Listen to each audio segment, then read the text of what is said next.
Hollywood Star Playhouse. Tales of suspense, thrills, adventure by Hollywood's finest writers with Hollywood's top stars. Portions of this program are transcribed and is brought to you by the Headache Help, which reminds you to... Fight, headache, 3 ways. Bromoseltzer, bromoseltzer, bromoseltzer, bromoseltzer.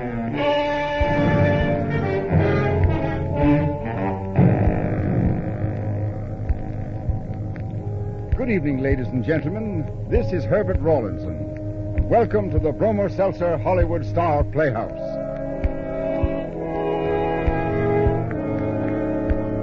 Two high-powered rifles flashing in the Burmese wilderness, bringing together a beautiful and vital young woman and a powerful young man who is brooding over an incident that has changed and darkened his life. Here is the situation that reaches a furious climax. So hold on to your nerves and listen to Cornell Wilde as Tom Druce the Hunter in a story called Venom.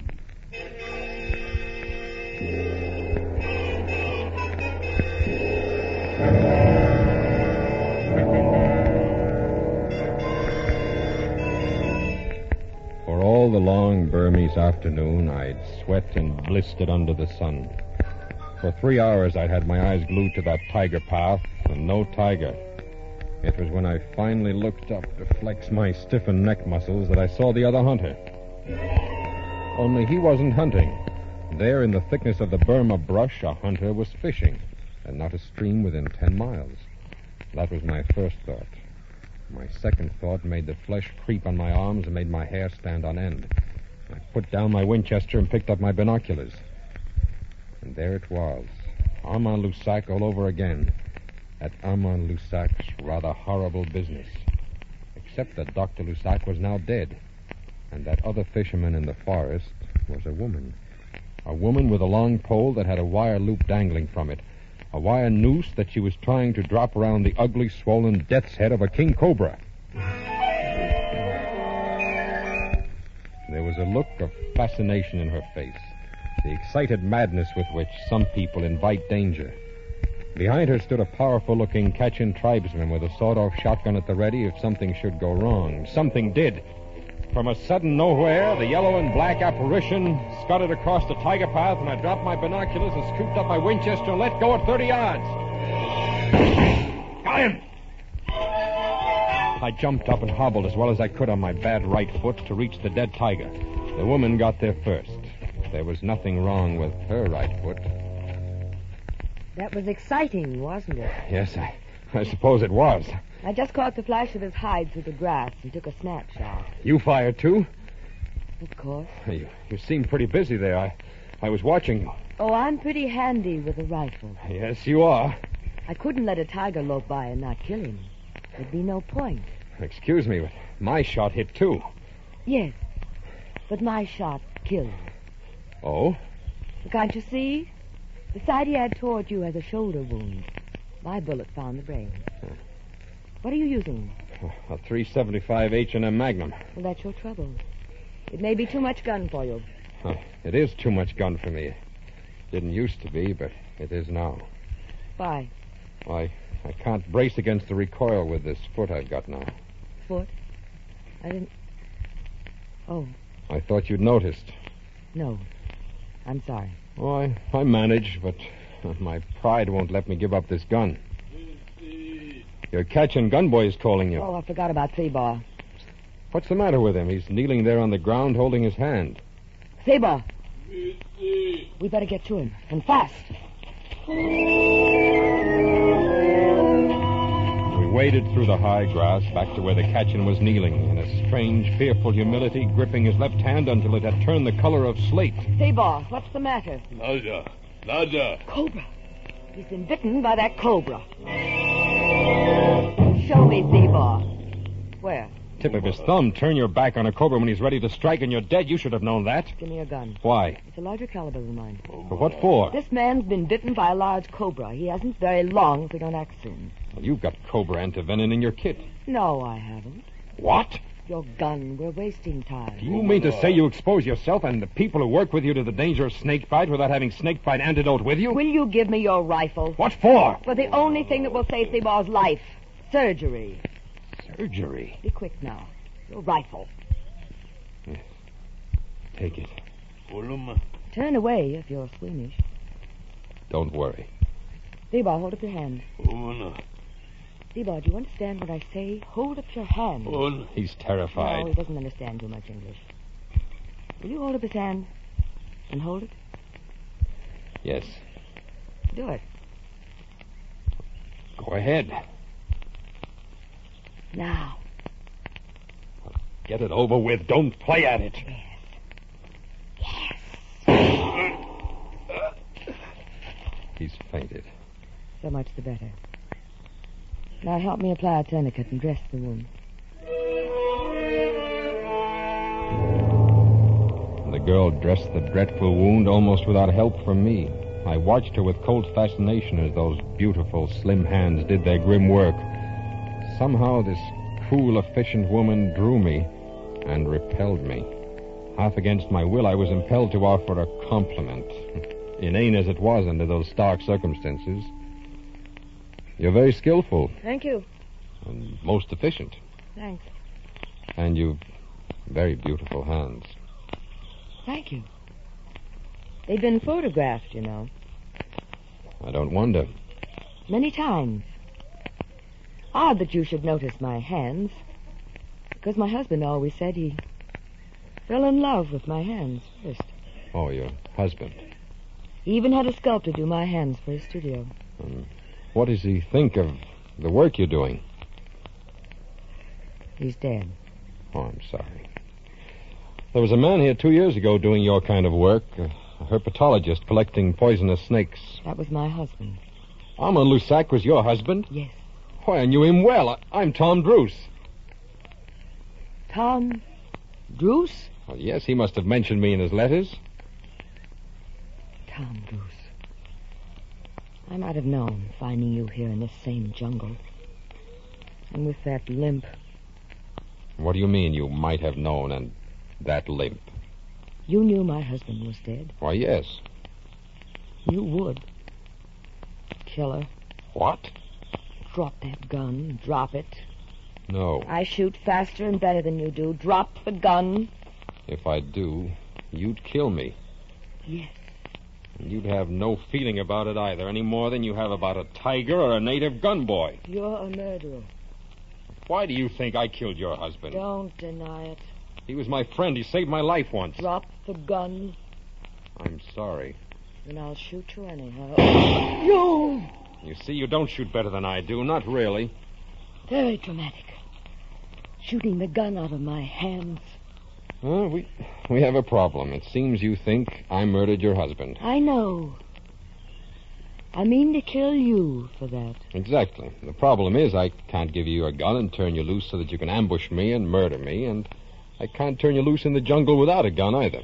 A very humane attitude for a man who murdered his hunting companion. Well, let's say you happen to be a woman. And deadlier than the male. Well, nevertheless, I can't leave you to die, but I don't want to be killed either. Dilemma. Quandary. Well? I don't know. What were your plans before I appeared? To locate and capture alive somewhere in this area a giant hamadryad, the largest cobra my husband ever saw. And to find and to kill Tom Druce. Mm-hmm. My husband wanted to capture that cobra. Now I want to catch it and bring it home alive. In memoriam. You may laugh. I'll go with you. Oh, you're ridiculous. And... Yes, and crippled. Yes, but if I let you go, you'll try to kill me. If I go with you, I may be able to impress you with my innocence. It's worth a try. Why is it? Well, it may keep me alive, and your hands aren't all that's beautiful about you. Jungle gentleman. There's this condition. We can't go too far. Your game leg? I was thinking of the monsoon rains almost being here. But the leg figures, too. I used to be tireless, walk for days. I hate to be like this. Oh, I'm sorry. All right, then. 2 days in the jungle looking for my giant specimen. You'll have the guns. Naturally. What happens to Thebor here? He'll be all right. We'll send him back to the village. And we'll be off. If it kills me. It might. Jungle gentleman.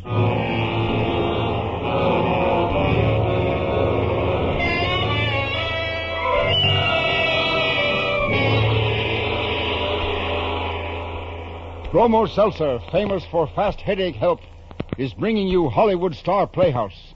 Tonight starring Cornell Wilde in Venom. Bromo Seltzer, Bromo Seltzer, Bromo Seltzer, Bromo Seltzer.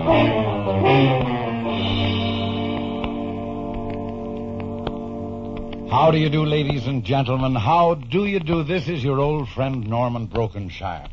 You know, neighbors, an ordinary little headache can often spoil a big day for some people. No need to, though. When Bromo Seltzer fights a headache so fast, all 3 ways, yes, sir, you get fast relief from that headache with Bromo Seltzer. At the same time, too, Bromo Seltzer will soothe the upset stomach and the jumpy nerves that may team up with that headache. What's more, you'll like the pleasant taste of Bromo Seltzer. It's so sparkling, so refreshing. Neighbors, do me a favor. Next time you get a headache, give Bromo Seltzer a trial. Try it on this guarantee. You must be satisfied or your money back. You'll see, where others fail, Bromo Seltzer works. Bromo Seltzer is on sale at all drugstore fountains and counters. Don't for a minute be bothered with a headache. Get fast, pleasant, 3-way help with Bromo Seltzer, Bromo Seltzer, Bromo Seltzer, Bromo Seltzer.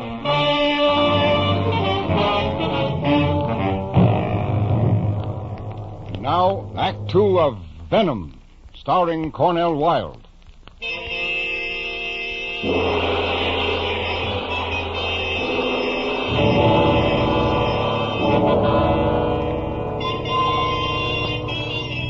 Diana Lusac moved ahead of me through the jungle. I hobbled after her with both rifles. Oh, she was beautiful, all right. And she knew it. Beautiful, compelling, and inscrutable. And convinced that I had killed her husband. But why?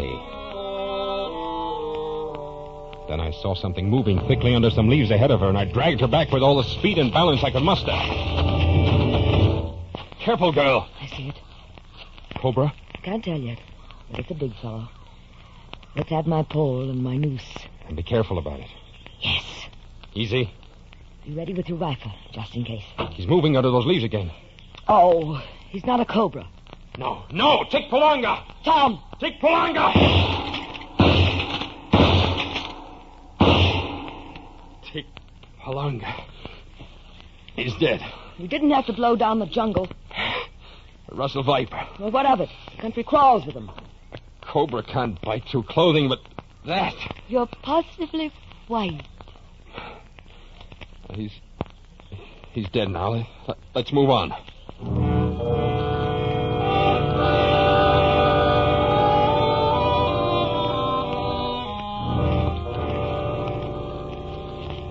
Well, thus passes the first day, and I'm weary. You want to quit? If I did, I wouldn't let Armand Lusac's wife know it. She's good-looking. Lovely hands.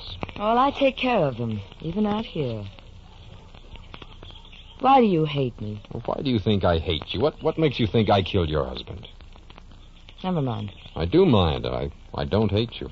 I don't exactly trust you, but that's all. I'm sorry about that, Tom. Tom? I'm sorry you don't trust me because, as you know, the monsoon sends animals to higher ground like this. What the... And that the country reeks with things this time of the year. Why you... And I'm sorry you don't trust me, Tom, because one of the things Burma reeks and crawls with this time of the year is right behind your back. Look, if you're Don't move, Tom. Don't move and don't turn around. Don't even raise your voice. Why? Just what do you... push your rifle toward me, that's all. Give you my rifle. Do you think for a Do minute... it, Tom, without question, without turning or making any sudden movement, because there's a huge king cobra behind you. And if he makes up his mind to strike, he'll get you on the back of the neck and you won't live 5 minutes. Quietly, because Besides being the deadliest snake in Burma, the cobra is absolutely an hysterical creature. Flies into a frenzy over nothing. There, I've got the gun. Now, to straighten up and slowly get a bead on him. Steady, Tom. He's weaving, and I've got to keep on talking and keep on talking. Keep your nerve, Tom. I'm getting a bead on him.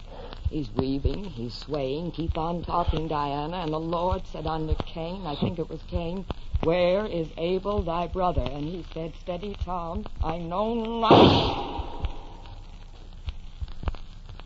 Am I my brother's keeper?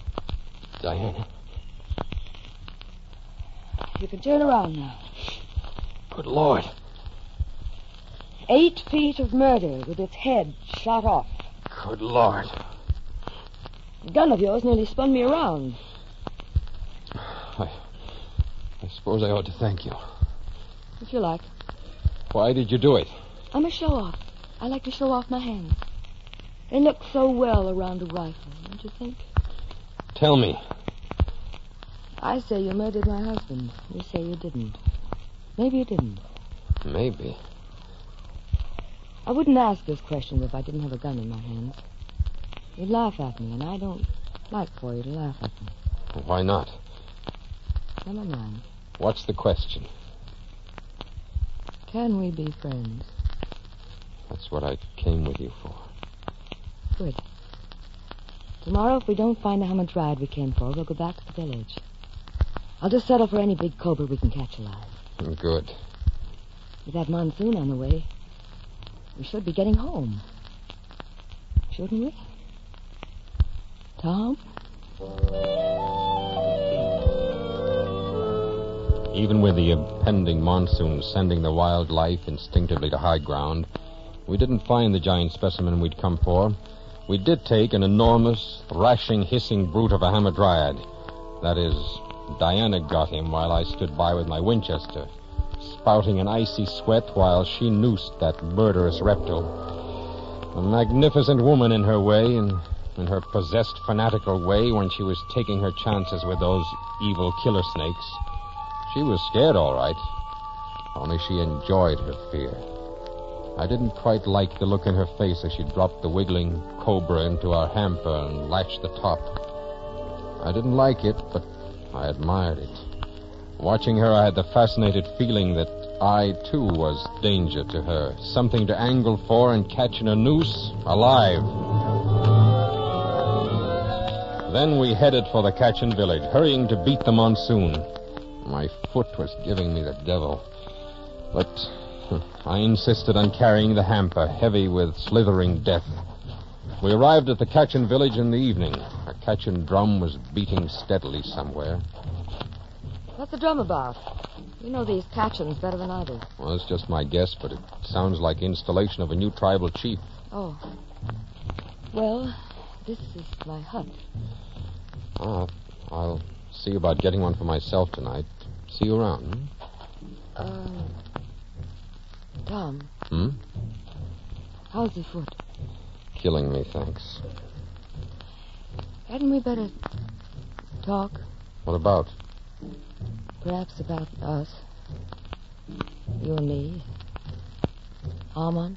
Armand, I thought it was about decided that I didn't kill your husband. That's why we ought to talk. And, there'll be moonlight in the glade tonight. I'll call for you around moonrise. I'll wait. See you around. Tom? Hmm? Maybe you didn't kill Armand. I didn't. It'd be all right then for you to kiss me. All right. It would be great. Moonrise.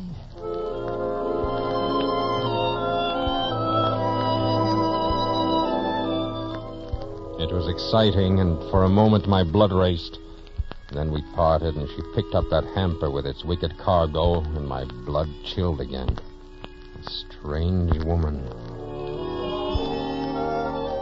The old retiring chief got me a hut next to Diana's, and for an hour I sat smoking, thinking, wondering.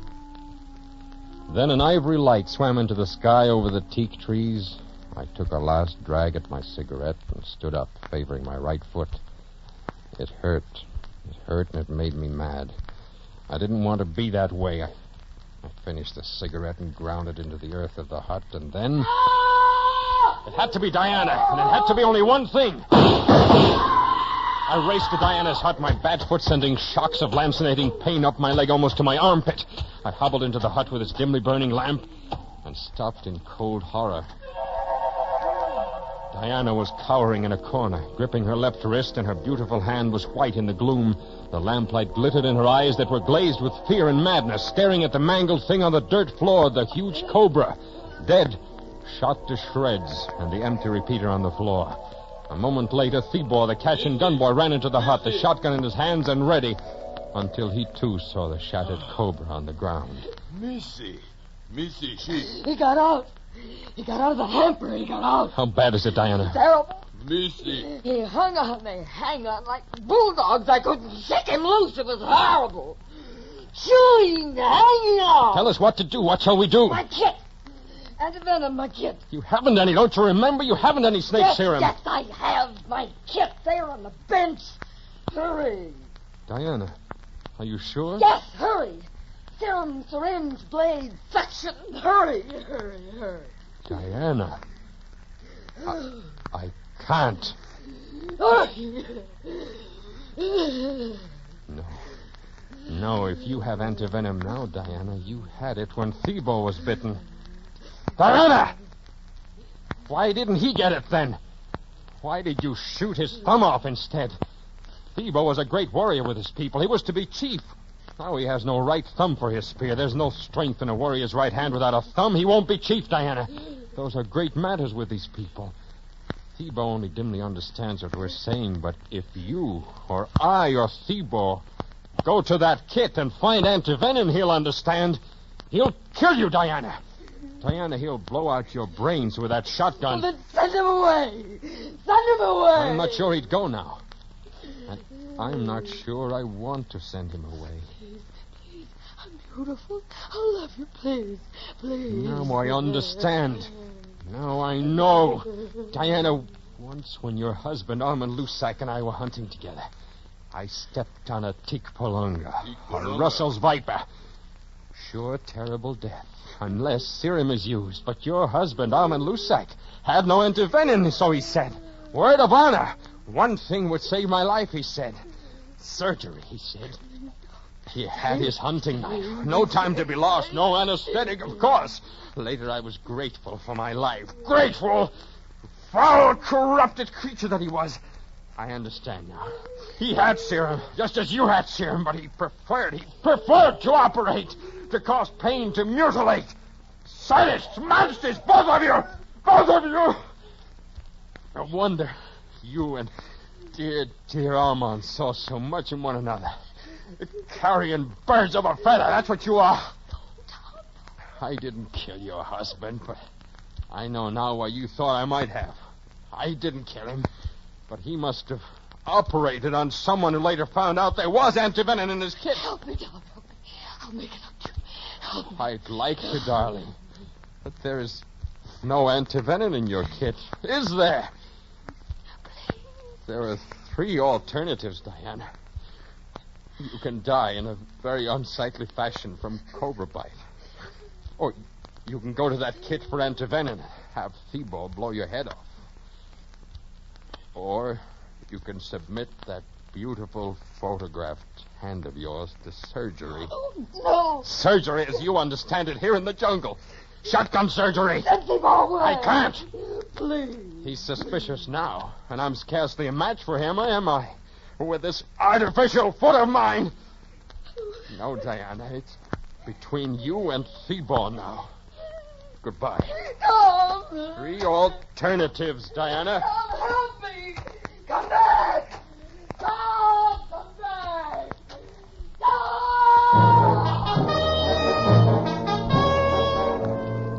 I left them there. Diana and the powerful, frowning Kachin. I walked slowly across the moonlit clearing, Slowly. I stopped. My right foot was giving me the devil. I sat on a rock, lit a cigarette, and I waited, smoking, and thinking how beautiful she was, how desirable, how fascinating and corrupt. Waiting, wondering. And I wondered which of the shotgun alternatives Diana Lusac had chosen.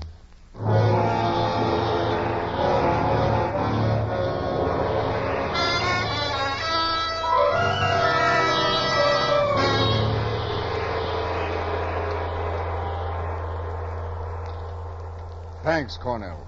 That was a performance that really kept our hair standing on end. And I'd like to thank Lorene Tuttle. Lorene, you were wonderful, as you always are. Those are my sentiments, too, Cornell. In just a moment, I'm going to introduce Dorothy McGuire, the star of next week's play. And now, here is Norman Brokenshire. Say, did you ever notice how many things happen in threes? Right now, I'm thinking of a headache and the upset stomach and jumpy nerves that often team up with it. But you don't have to worry about that when you have Bromo Seltzer handy.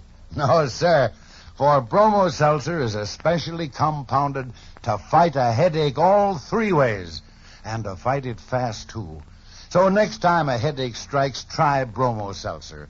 See how fast it works in helping the headache's pain, also how it soothes the upset stomach and the jangled nerves that may come with it. You'll like the sparkling, refreshing taste of Bromo Seltzer, too. It's on sale at all drugstore counters and fountains. Caution, use only as directed. And, of course, if a headache persists or recurs, see your doctor. Keep a bottle of Bromo Seltzer at home and another bottle where you work. Yes, remember, don't just fight a headache one or two ways. Fight headache 3 ways. Bromo Seltzer, Bromo Seltzer, Bromo Seltzer,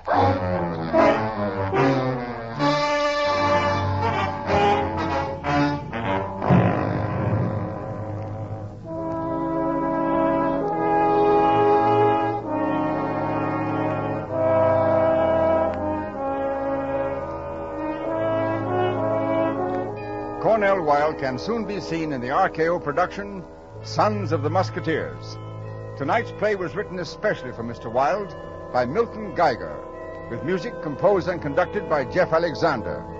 The entire production is under the direction of Jack Johnstone. And now here is the star of next week's thrilling story on Hollywood Star Playhouse, Miss Dorothy McGuire. Around you everywhere, there is sound. But where you are, there is silence. Oppressive, destructive silence. The more you fight it, the more you fear. And when you lose the struggle with silence, you lose the fear. But in its place you find terror. Even as I did, in a story called Sound Off, My Love. Thanks, Dorothy. And we're certainly looking forward to hearing you next week. On tonight's program, all characters and incidents were fictitious. Any similarity to actual characters or incidents is purely coincidental. Portions of this program were transcribed. And now this is Herbert Rawlinson saying good night for all of us here in the studio and for the fast-acting headache help in the familiar blue bottle. Bromo Seltzer, Bromo Seltzer, Bromo Seltzer, Bromo Seltzer, Bromo Seltzer. This is CBS, the Columbia Broadcasting System.